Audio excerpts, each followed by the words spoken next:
the Coliseum for our show with Franco Dragon with the Cirque du Soleil. I'm glad I sang the song. I didn't want to record the song. I'm so happy that my people don't listen to me. Everything I say, I just hit my chest and I go on. There are voices that only need to be heard once to change a listener's life forever. Céline Dion is that kind of voice. She doesn't need to be experimental. She doesn't need gimmicks. Just a single note is enough to make an entire hall fall silent, to move millions of hearts. The power of love, because you loved me and especially my heart will go on, are not merely songs, but collective memories, immortal anthems of a generation. But the spotlight has never told the whole story. Behind the thunderous applause lie silences filled with tears. From being the youngest child in a poor family with 14 siblings, sleeping in a drawer instead of a crib, Céline Dion stepped out into the world armed only with resilience and a heaven-sent voice. She built an empire worth over $800 million, conquered the greatest stages, yet also endured losses no wealth could ease. The death of the only love of her life, her brother passing away just 2 days later, her mother's departure, and finally her own body betraying her with a rare disease that turned every step into a battle. Céline Dion's story is not just a journey from poverty to legend, but a heroic ballad of endurance. A woman who sang even when her voice trembled, who stood tall even when her heart was broken, and who transformed her private pain into a shared strength for the entire world. Early life. Céline Marie Claudette Dion was born on March 30th, 1968, in the small town of Charlemagne, Quebec, Canada, a working-class place, poor and modest, just outside Montreal, yet 1,000 miles away from the glittering world of show business. She was the youngest of 14 siblings, and her arrival seemed to stretch the limits of a household already overcrowded and struggling. Her father, Ademar Dion, worked as a barber while also taking carpentry jobs to make ends meet. Her mother, Thérèse Tanguay Dion, a patient and resilient woman, carried the weight of raising a large family while holding the home together with love and simple, frugal meals. Poverty marked Céline's earliest years. In their tiny house, there weren't enough beds for everyone, so she slept in a drawer padded with blankets, her very first crib. For her, this was not a sorrowful memory, but the humble beginning of an extraordinary journey. From a child sleeping in a drawer to a superstar gracing the grandest stages on earth.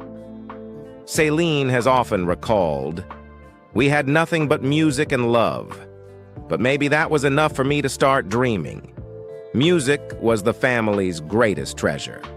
Her father with his guitar, her mother with a heartfelt voice, and siblings constantly humming folk tunes or popular French songs. In their cramped kitchen, the family often gathered to sing, a ritual to wash away fatigue. And it was there that little Céline, frail and slight, began to find her own language. Music did not come to her through formal lessons, but through nights of singing together to drown out hunger, cold, and unpaid bills. By the age of 5, Céline was already performing, singing at her brother's wedding. People expected the innocent performance of a child, but instead they were stunned into silence by a soaring voice brimming with emotion, a sound they could hardly believe came from such a small body. It was not a child's game, but a sign that Céline carried within her a rare gift. Her childhood held no dolls, no balls, no school trips. Instead, she stood before the mirror practicing mouth shapes, training her breath, imitating every note her siblings sang. Many winter nights, with the wooden floors icy beneath her, She would lie awake listening to music drifting from her siblings' rehearsal room, softly singing along as though that were the only way to stay warm. For Céline, music was never a pastime. It was a lifeline, a way to escape poverty and discover a reason to exist. Scarcity also forged in Céline an uncommon resolve. While other children played carefree, she worked on perfecting her French pronunciation, and later she painstakingly mimicked English words syllable by syllable without yet understanding their meaning. Where others sought comfort, Céline embraced rigorous practice, treating each song as a battle to prove her worth. In her own memories, Céline once said, "I could sleep in a drawer again as long as I could still sing." That statement reflects more than a memory of poverty. It captures the philosophy that shaped her life, music as breath, as everything. From those meager beginnings, her voice was tempered in hardship until one day it would rise, soar, and embrace the entire world. Early career Céline Dion's musical journey did not begin in a glamorous studio, but with a dream scribbled inside her small home in Charlemagne. In 1980, at just 12 years old, Céline, along with her mother Thérèse and her brother Michel, wrote the song Ce n'était qu'un rêve. It was only a dream. The track was recorded in a modest studio. Her voice still carried the innocence of childhood, yet it rang with power and raw emotion. Michel decided to send the demo to René Angélil, a well-known music producer and manager in Montreal who had guided several successful francophone artists. At the time, René was in his 30s, worn down by failures and on the verge of leaving the music business. But when he pressed play and let the voice of a 12-year-old girl fill the room, he could not hold back his tears. He later recalled, "I heard a voice from heaven. In that very moment, he knew he had found a reason to keep going." To make the dream real, René did something nearly reckless. He mortgaged his own house to invest in Céline. It was not just a career move, but an all-in gamble on a single voice. From then on, the fateful bond between him and the little girl from Charlemagne was sealed. In 1981, her first album, La Voix du Bon Dieu, The Voice of God, was released. No one expected such a small child to possess a voice so powerful and emotional. The album quickly became a success in Quebec, turning Céline into a teenage musical phenomenon. She was invited to perform on television, received praise from critics, and won the hearts of audiences as the new pride of Francophone Canada. Only a year later, in 1982, Céline participated in the Yamaha World Popular Song Festival in Tokyo. Before hundreds of millions of international television viewers, the 14-year-old sang with a confidence and maturity far beyond her years. When Céline's name was announced as the grand prize winner, it became clear that she was not just a star in Quebec, but a rising global talent. Throughout the 1980s, Céline consistently released successful French-language albums, leaving her mark with hits such as D'amour ou D'amitié, the song that made her the first Quebec artist to achieve gold status in France, and Incognito, the album that signaled her transformation from child singer to adult performer. These songs echoed across Canada and France, making Céline a household name in the Francophone music scene. The true turning point came in 1988, when Céline represented Switzerland at the Eurovision Song Contest in Dublin, Ireland. With Ne partez pas sans moi, she delivered a performance both pure and richly emotional, captivating the jury and the audience alike. Her victory not only brought glory to Switzerland, but officially introduced Céline Dion to the global stage. For the first time, the world beyond the Francophone community discovered the young Canadian singer whose voice could stir all of Europe. Even so, the journey was not without sacrifice. Céline paid for it with her childhood and teenage years. While her peers attended parties and school dances, she spent hours practicing vocal technique in the studio, learning to pronounce English by repeating syllables from cassette tapes she barely understood. Rarely did she have rest. Instead, she was constantly moving between stages and studios, growing up under bright lights and relentless pressure.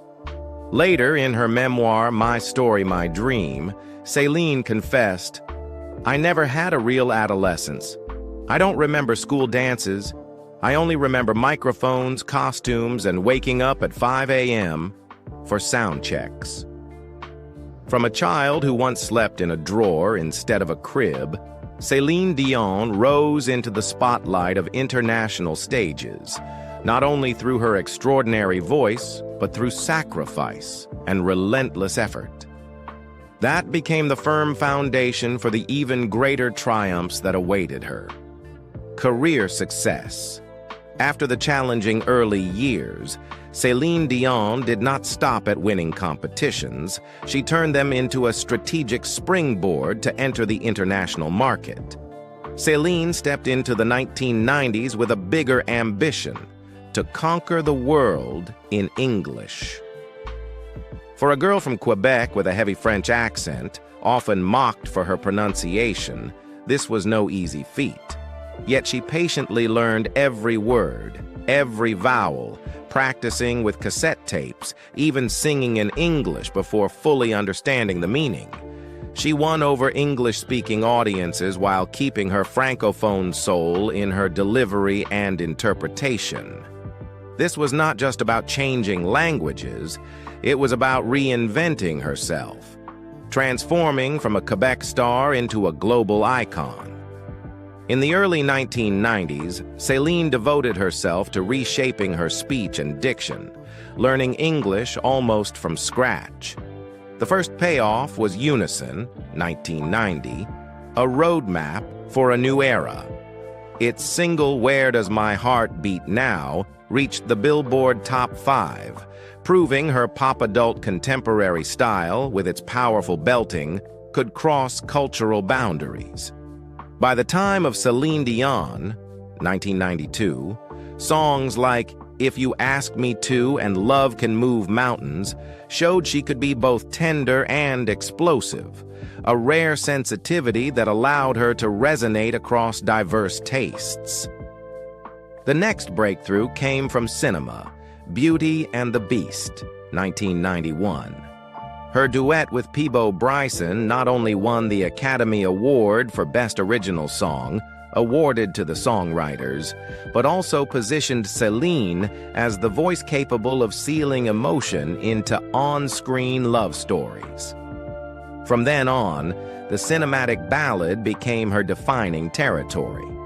If Unison and Céline Dion opened the doors, The Color of My Love, 1993, made audiences stop and listen. The Power of Love elevated her to international stardom. Because You Loved Me, later tied to the film Up Close and Personal and included on Falling Into You in 1996, cemented her image as the voice of gratitude. When she sang, listeners didn't just hear her voice, they heard their own love stories. Falling Into You, with its wide-ranging arrangements, from power ballads to Latin-flavored pop, won multiple top awards the year it was released and reinforced her title as the Queen of Adult Contemporary. Then came 1997, the year the Titanic sank again in humanity's memory, and Céline's voice became its emotional lifeboat. My Heart Will Go On, recorded almost in a single take, did not just top charts worldwide, it became an anthem of longing. The song earned major awards, Grammy for Record of the Year, Oscar for Best Original Song awarded to its writers, and turned the album Let's Talk About Love, 1997, into a phenomenon. Beyond Titanic, it featured Tell Him, a duet with Barbra Streisand, and Immortality, written by the Bee Gees. At this peak, Céline demonstrated both technical stamina, pitch control, breath mastery, and interpretive depth. The ability to turn universal lyrics into intimate experiences for every listener. By the late 1990s, Céline didn't slow down but adjusted her pace. These Are Special Times, 1998, became one of the defining Christmas albums of the era, with The Prayer, a duet with Andrea Bocelli, while All the Way, A Decade of Song, 1999, both summarized her decade and opened a new chapter with That's the Way It Is, a brighter pop sound, signaling a short pause so she could embrace motherhood. In 2002, Céline returned with A New Day Has Come. Not just an album, but a statement of rebirth after the birth of her first child. The music leaned toward light and healing. Then came One Heart, 2003, featuring I Drove All Night with its restless road trip energy, showing she could reinvent classics without losing her identity. Miracle, 2004, a photo and music project on motherhood with photographer Ann Geddes, was a gentle retreat from grandeur into intimate tenderness. Taking Chances, 2007, shifted slightly toward pop rock, proving Céline was never trapped in ballads. But her greatest innovation of this era did not come from the studio, but from Las Vegas. The show, A New Day, 2003 to 2007, directed by Franco Dragone, followed by the residency Céline, 2011 to 2019, at Caesar's Palace, redefined live entertainment, transforming Vegas from a nostalgic stop into a capital for contemporary artists. Commercially, the two residencies combined for over 1,100 shows and hundreds of millions in revenue. In terms of influence, they paved the way for a new generation of stars, from Elton John to Lady Gaga to Adele, to view residencies as career pinnacles, not final resting places. Entering the 2010s, Céline both preserved her legacy and engaged with modern sounds. Loved Me Back to Life, 2013, with its title track written by Sia, presented a more restrained, textured vocal style suited to contemporary pop trends. On the French side, Encore un soir, 2016, released after René's passing, was a musical diary, calm, mature, full of pauses. Its title track, written by Jean-Jacques Goldman, was a tender farewell to time itself. Courage, 2019, launched alongside a world tour, carrying a clear message: to keep going bravely even when life falls apart. Its sound was modern, but always centered on her storytelling voice. Seen across the decades, Céline's success is not only measured by numbers, over 250 million records sold, multiple Grammys, countless stage records, but by the emotional equation she has sustained for 3 decades. Every album solved a new puzzle: language, market, theme, or narrative. Every hit became a collective memory of weddings, breakups, hopes, or rebirths. Every performance gave audiences back a piece of strength, not through flashy technique, but through the feeling of being understood.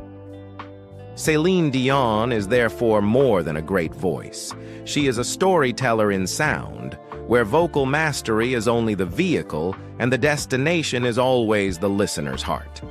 And that is her most enduring success. When the song leaves the stage, it continues to live in people's lives. Personal life. The love story of Céline Dion and René Angélil is unlike any romance Hollywood has ever told. It began quietly, seemingly just a professional relationship, but became the deepest foundation of one woman's entire life. Renee was not only Céline's career guide, he became her anchor, her greatest love, her shield against a world that constantly demanded until there was almost nothing left to give. He believed in her even before she could believe in herself. And that belief lit a fire that never went out. A fire that turned into albums, sold-out tours, Grammys, and even an Oscar. But all of it, every triumph, every dollar, was built on silent sacrifices and invisible wounds. That's what made their story haunting and weighty. Not because Céline won, but because of how much she gave so others could keep believing in miracles. Her voice was never just sound. It was a bridge, from poverty to power, from silence to global anthems, from a cold drawer to a stage blazing with light. People will always remember the anthems, the awards, the standing ovations. But what must never be forgotten is the little girl who started it all, with no money, no connections, only a hunger so fierce the world had no choice but to listen.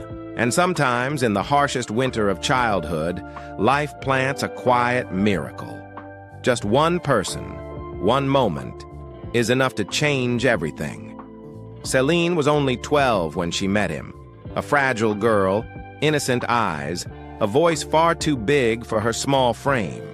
He was a seasoned man, 26 years her senior, a respected figure in the music world, and the first to see in her not just a child with promise, but a soul already carrying greatness. His name was René Angelil.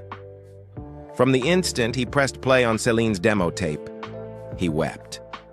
What he heard was not polish, but purity, a raw truth that shook his heart.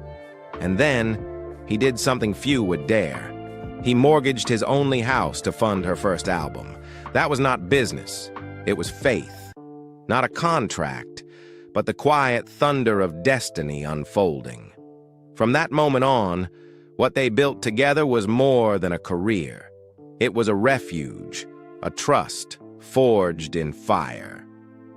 While the world watched the little girl step from the shadows into superstardom, Renee stood quietly behind her, shielding her spirit from the crushing weight of expectation and blinding lights. When she was tired, he lifted her. When she doubted, he spoke for her. When the spotlight burned, he stepped forward to protect her. He was the steady breath behind every note she sang. And then, slowly, without noise, trust became tenderness. Tenderness became love. At 19, Céline wrote a letter confessing feelings she had hidden. At 20, that love quietly bloomed, not to hide from the world, but to protect something too fragile to be understood. Their love was never a scandal. It was a sanctuary. Céline once said, "He was the only man who made me feel safe enough to be completely myself." When they finally chose to go public, she stood tall, facing every judgment, not out of rebellion, but because their love had never been a fling. It was her compass. In 1994, they were married at Notre Dame Basilica in Montreal in a ceremony that was not just a social event, but a sacred vow. Céline walked down the aisle not as a global superstar, but as a woman surrendering her life to love. Their marriage was not loud, but it was radiant. Not perfect, but steeped in devotion. René was not only her husband, but her manager, her mirror, her emotional anchor, the father of her children. He was balance in chaos, silence in noise, the anchor whenever life threatened to drift. And when Céline sang about love, she was not just interpreting lyrics, she was bearing witness to patience, to devotion, to a love strengthened by every storm. Together they built a world both sacred and ordinary, one of Grammys, Oscars, and world tours, but also of whispered goodnights and children's cries. Renee stood backstage at every honor Céline received, never seeking the spotlight, quietly praying she would shine. And she always knew why she could stand firm, because behind her voice was his hand, behind her courage was his faith. Céline gave him everything, her youth, her loyalty, her career, without hesitation. For her, love was never about glamour. It was about waiting, about the quiet hours no one else could see, about the small gestures that built a home while the world chased scandal. Their love story was never meant for tabloids. It was built to endure. Not with grand declarations, but with the same choice repeated, day after day, year after year, to turn toward each other, even when no one was watching. In later interviews, Céline said, "He was the love of my life. Every part of who I am was shaped by the love and faith he gave me." If Céline Dion's love with René Angélil was destiny, then her journey to motherhood was a long and grueling battle, a silent war fought with patience and tears. Behind the dazzling stage lights, behind the ballads that stirred millions of hearts, was a woman whose deepest wish was simply to hold a child born of her and the man she loved. But fate did not grant that wish easily. From the earliest years of their marriage, Céline and René's dream of having children was constantly crushed. In public, she appeared radiant and glamorous. In private, she endured daily hormone injections, bruises from endless IVF treatments, and surgeries carried out quietly, without a single headline. On the red carpet, she smiled, but when the lights dimmed, the couple could only pray for a miracle. That miracle finally came. In January 2001, René Charles was born. His arrival was more than just the birth of a child. It was the culmination of sleepless nights, countless tears, and unwavering faith between two people who had vowed to weather every storm together. Céline later said that the moment she heard her baby cry, she knew every ounce of pain had been worth it. But life tested her again.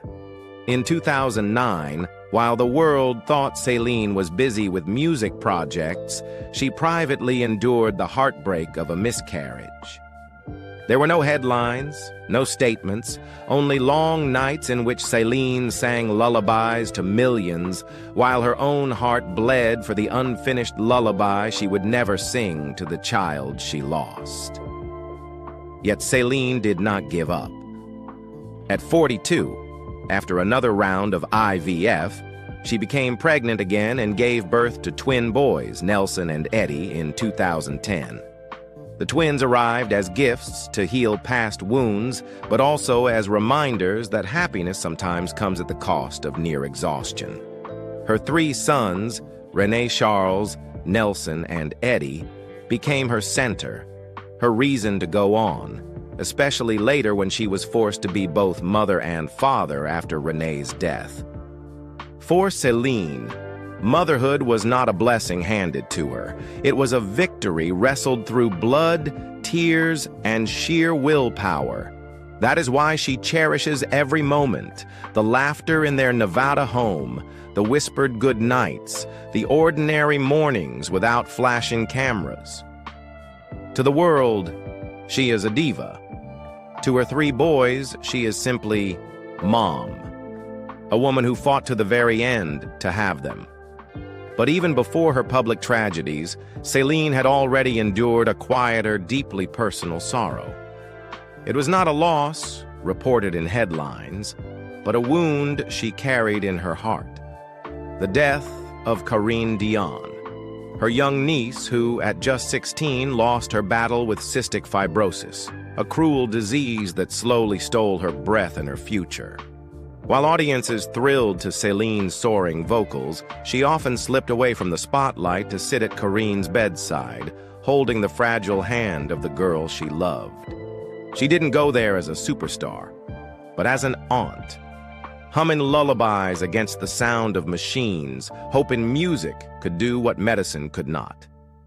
Karine loved music, loved Céline, but love could not overcome time. When Karine took her final breath, the world never knew. There were no headlines.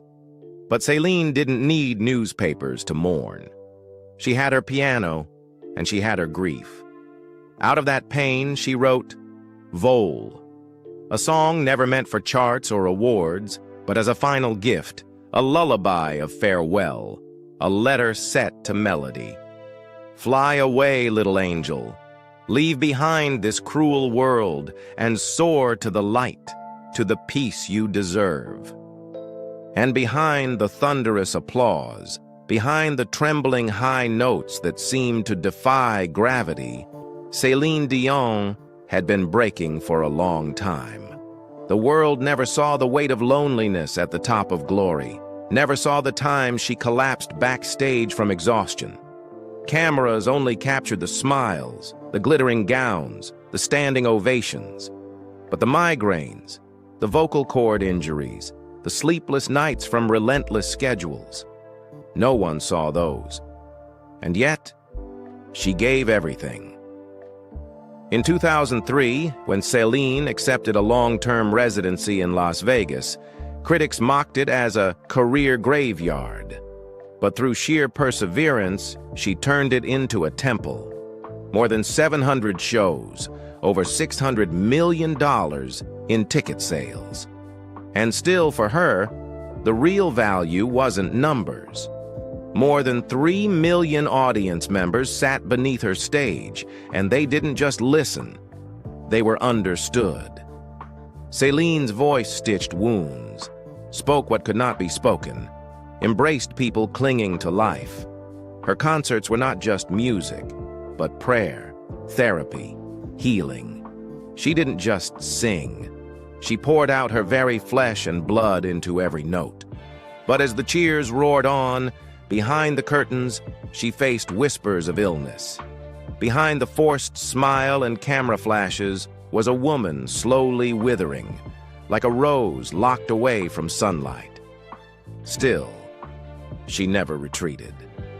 Céline walked through fire in high heels, her heart burning from within, her face radiant under the lights.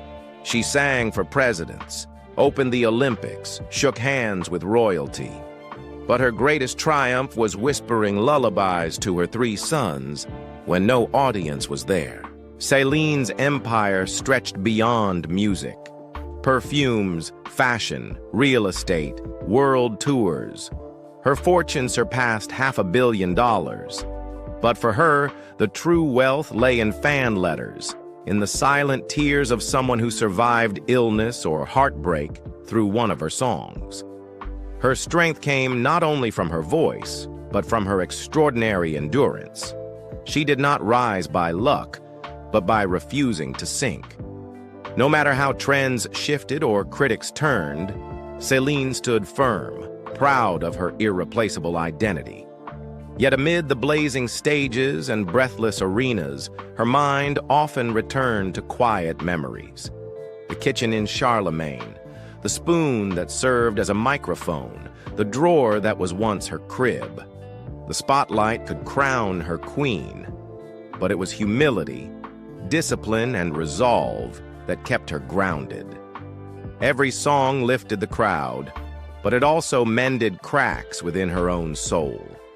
And so, even as the applause thundered on, she knew the price of every note was something only she could understand. And still, she sang. A life like a legend.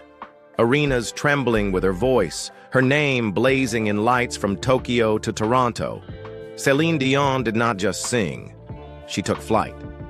That voice did not just echo, it etched itself into hearts. But no one can escape gravity forever. And her fall did not strike her career, but her heart, her home, and the man who had seen her before the world ever did. René Angelil. He was not only her manager, not only her husband, He was the breath behind every silence, the flame behind every trembling note. They met when Céline was just 12, thin and shy, carrying dreams too big for her small frame. He, seasoned, 26 years older, scarred by failures enough to understand fragility, yet tender enough to weep at her voice. He didn't see a child, he saw destiny, and instead of simply investing, he staked his home, his future, on that voice. From that moment, Céline's career was no longer just work. It became a sanctuary built on faith. But love, however profound, cannot escape the cruelty of fate. In 2013, Renee was diagnosed with throat cancer.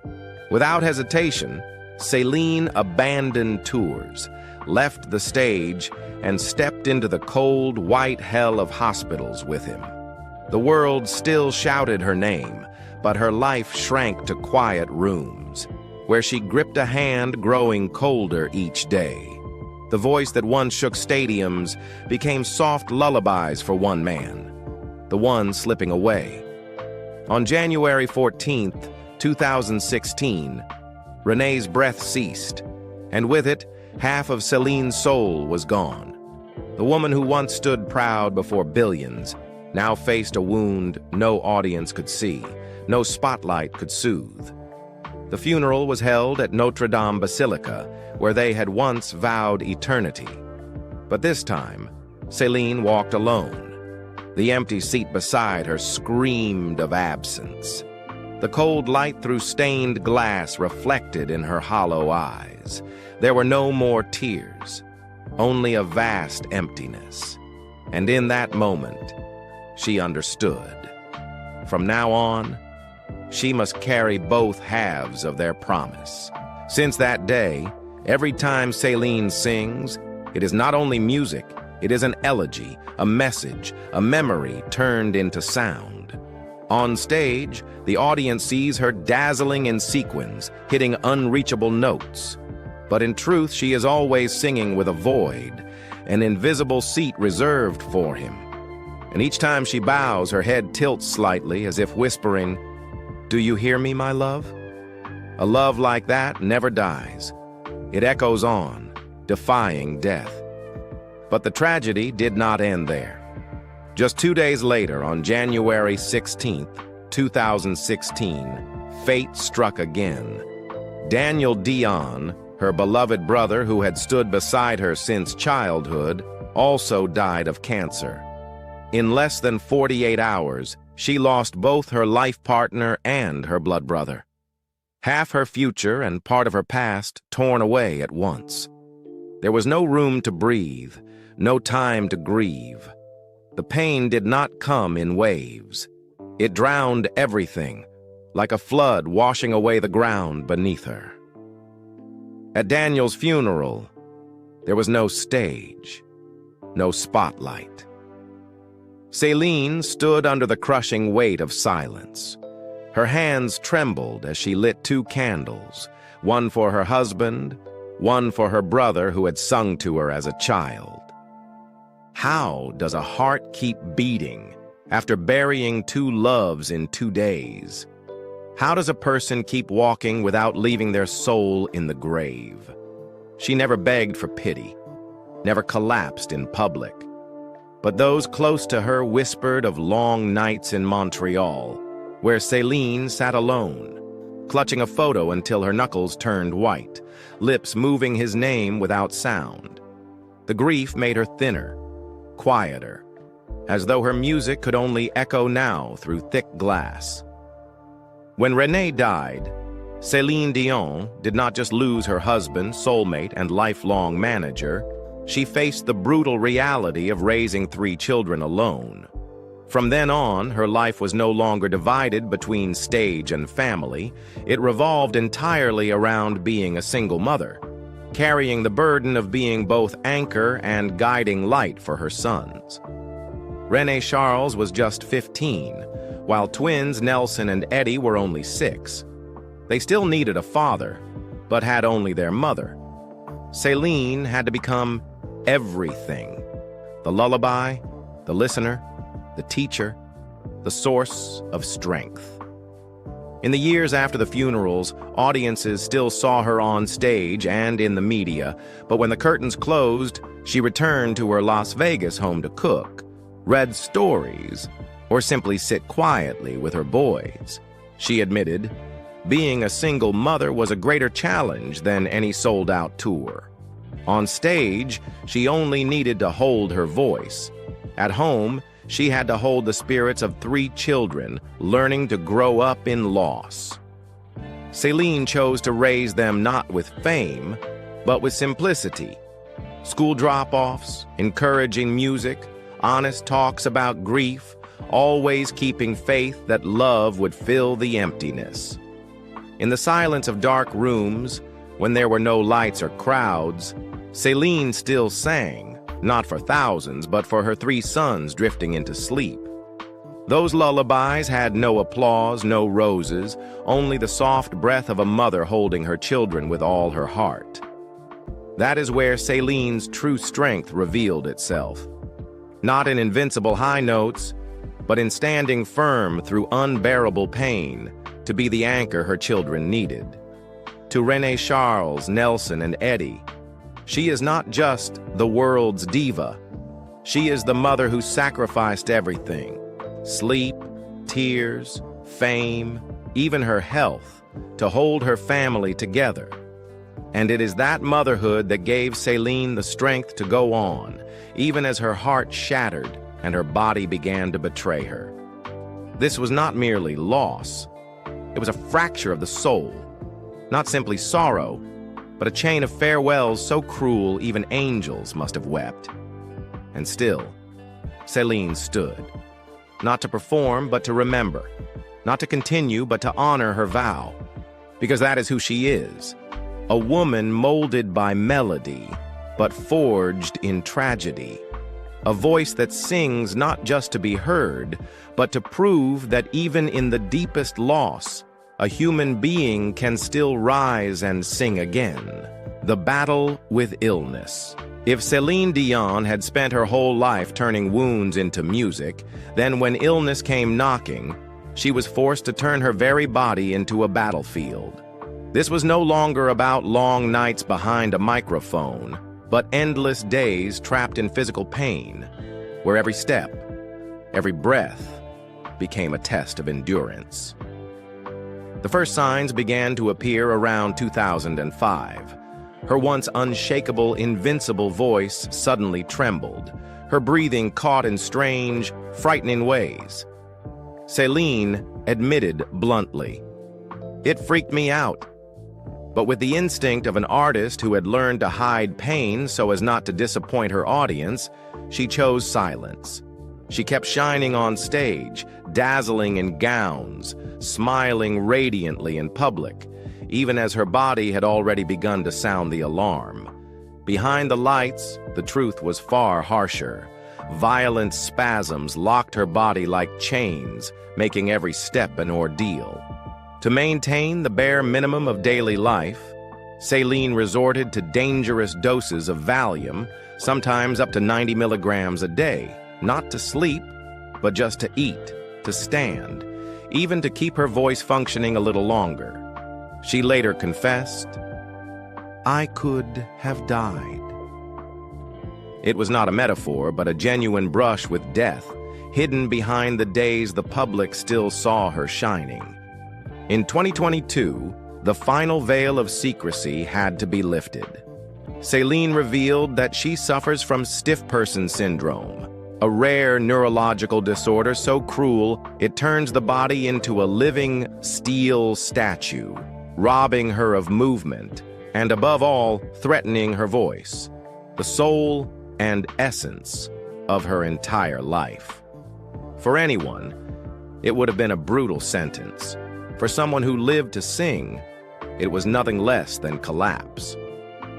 In the documentary I Am Céline Dion, the public finally witnessed the dark side of this journey. No longer the diva whose voice soared into the clouds, only a woman curled on a therapy table, her body seized in uncontrollable spasms, her hands clenched white as the doctor whispered, "Squeeze, if it hurts? She squeezed and squeezed again until her face twisted in agony and tears rolled down. There was no soundtrack, no applause, only a chilling silence where the audience realized Céline's pain had never been performance. And yet, what makes Céline Dion immortal in the hearts of her audience is not just her voice, but how she chooses to rise when everything conspires to drag her down. In another scene of the film, she walks shakily into the studio, eyes red with exhaustion, but still manages a smile. If it cracks, then it cracks. But if it works, it'll be the happiest day of my life.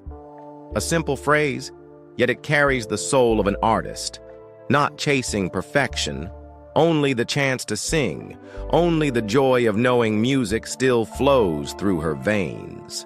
Today, Céline no longer conquers stadiums of tens of thousands. She spends her time in Las Vegas with her 3 sons, living slowly around a routine of therapy and recovery.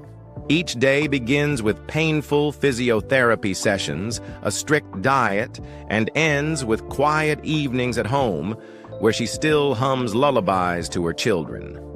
There are no audiences, no spotlights, but those lullabies are the clearest proof. Music has never left her.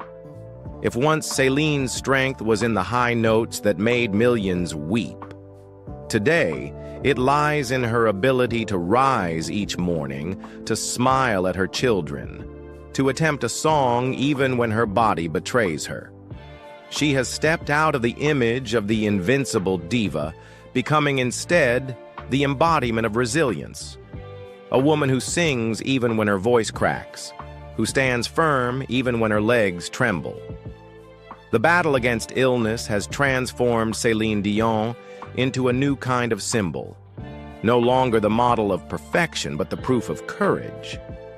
And perhaps it is in that very fragility that the world loves her more than ever, because they see that Céline Dion is not only an immortal voice, but also an unyielding heart. Wealth and lifestyle.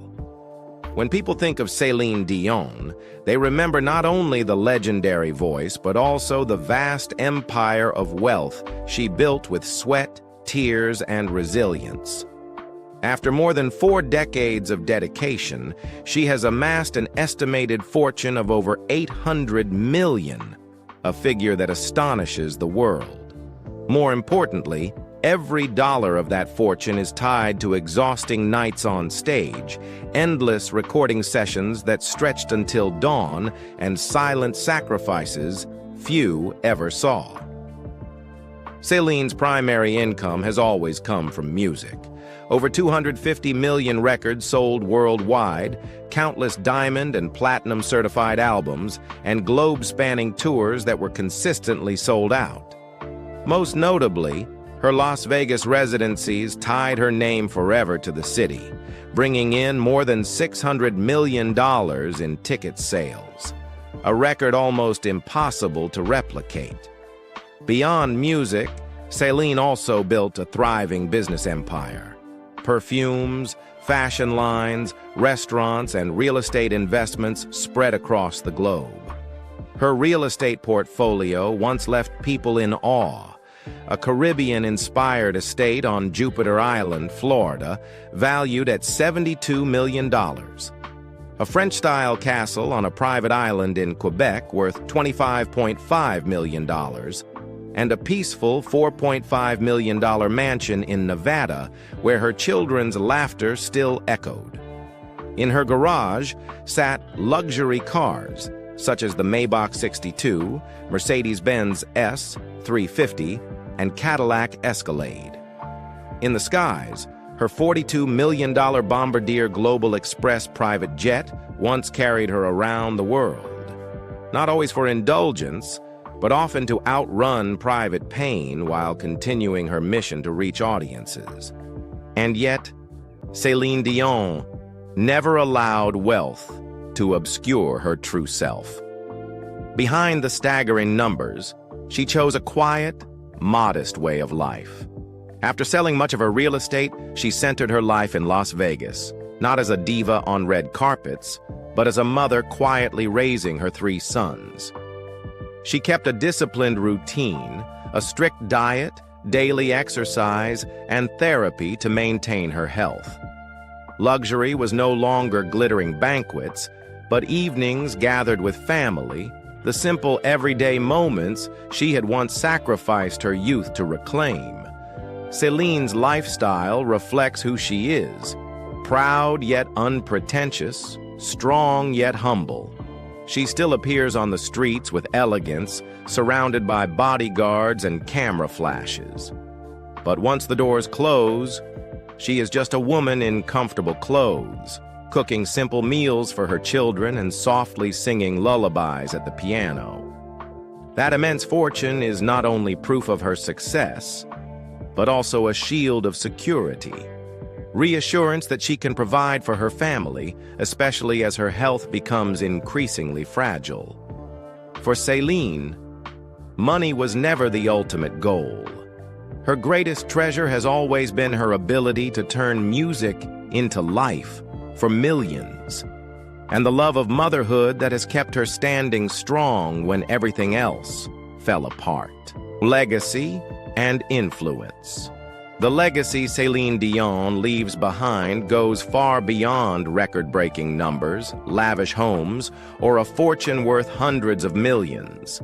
It lies in every note, every moment when listeners felt lifted by her voice. People call Céline the voice of the century, but to millions of hearts, she is also a companion through loneliness, loss, or unexpected joy. Her music has not only sold more than 250 million records, placing her among the most successful artists of all time, but has also become a universal emotional language. My Heart Will Go On is not merely the theme song of Titanic, it has become an eternal hymn of love and remembrance. The power of love is not just a ballad, but a declaration that love can heal every wound. And Because You Loved Me has become a timeless expression of gratitude from millions to parents, lovers, or benefactors. These songs continue to play at weddings, funerals, and private moments as part of the collective memory of generations. Céline also helped transform Las Vegas into a sanctuary for world-class shows. Before her, residencies in Vegas were dismissed as career graveyards. But through more than 700 sold-out performances and hundreds of millions in revenue, she rewrote the definition. Las Vegas was no longer the end, but a new pinnacle, a standard for artists seeking long-lasting connection with their audiences. Her influence also lies in her devotion without scandal. In an industry where many stars are consumed by controversy, Céline maintained a spotless image, dedicating herself to art and family. That made her a rare model, a global diva who remained humble, a woman of immense success, who never lost touch with her roots. Beyond singing, Céline left her mark through quiet philanthropy. She donated generously to children's hospitals, supported cystic fibrosis research, the disease that claimed her niece Corinne. She rarely flaunted her compassion publicly, yet those silent acts saved lives, offered comfort, and restored hope. Today, as her health no longer allows her to command the stage, her legacy shines even brighter. She has not only left songs that live in the hearts of listeners worldwide, but also a lesson in living. That even when the voice cracks, even when the body betrays, a person can still choose to rise, proud and full of kindness. Céline Dion proves that greatness is not measured by how high you can sing, but by how you sing when your heart is full of cracks. That is the legacy no illness can steal, no time can erase. Present life. Although Céline Dion's health no longer allows her to embark on long tours, the years 2024 and 2025 have still been marked by special moments that affirms she has never left music or her audience. In 2024, Céline made an emotional return through the documentary I Am, Céline Dion, released in June on Amazon Prime Video. The film not only revealed her battle with the rare stiff person syndrome, but also captured her most intimate moments, hidden pains, and extraordinary resilience. It immediately created a global sensation, becoming one of the platform's most watched documentaries. Alongside the film came the soundtrack album I Am, Céline Dion, a collection of her hits and career-defining songs presented as a heartfelt tribute to her fans. The most stunning moment came in the summer when Céline unexpectedly sang Hymne à l'amour from the balcony of the Eiffel Tower during the opening ceremony of the Paris 2024 Olympic Games. Her voice, though no longer as flawless as before, left the world in awe.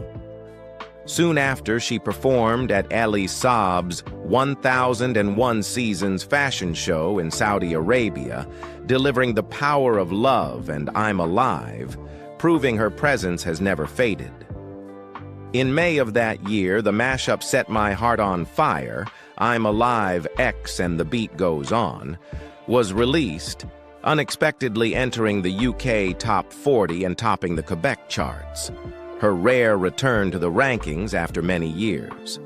As 2025 began, Céline once again touched audiences when she sent a video message to Eurovision, held in Basel, Switzerland, the stage of her historic 1988 victory. With a warm voice and gentle smile, she reminded the world that music will always be a bridge of connection, and she expressed her deepest gratitude to the country that first opened the global door for her. Early in 2025, Céline also shared a rare personal moment. A photograph with her three sons, René Charles, Nelson, and Eddie, commemorating the 9th anniversary of her husband, René Angélil's passing. No ornate words were needed. The simple picture alone conveyed the love, unity, and strength of family that have always been her greatest anchor. Meanwhile, Titanic, the comedic stage musical inspired by Céline Dion, continued its worldwide success. After a hit run on Broadway, it expanded to the West End in London, Sydney, Toronto, and is scheduled to premiere in Paris in April 2025. The fact that a musical bearing her name still sells out globally is proof of Céline's enduring appeal and cultural influence. In recent years, Céline Dion has appeared less frequently in public, but every time she does, the world seems to pause. She has turned each return, however small, into a reminder that her voice, her spirit, and her heart have never stopped singing. The life of Céline Dion is proof that true light does not come from dazzling stages, but from the ability to stand tall when everything else has collapsed. From a little girl sleeping in a drawer to a global icon, from ballads that moved millions of hearts to quiet days of battling pain, Céline has never allowed suffering to extinguish her faith. What makes her a legend is not the number of awards, but the way she sang with her whole heart, loved with total devotion, and lived with strength far beyond human limits. Céline Dion's story reminds us that greatness is not measured by glory, but by the courage to go on, even when everything seems lost. Which Céline Dion song has touched your heart the most? Share your memory in the comments. And if you value her journey, don't forget to hit like and subscribe so that her voice will continue to echo forever.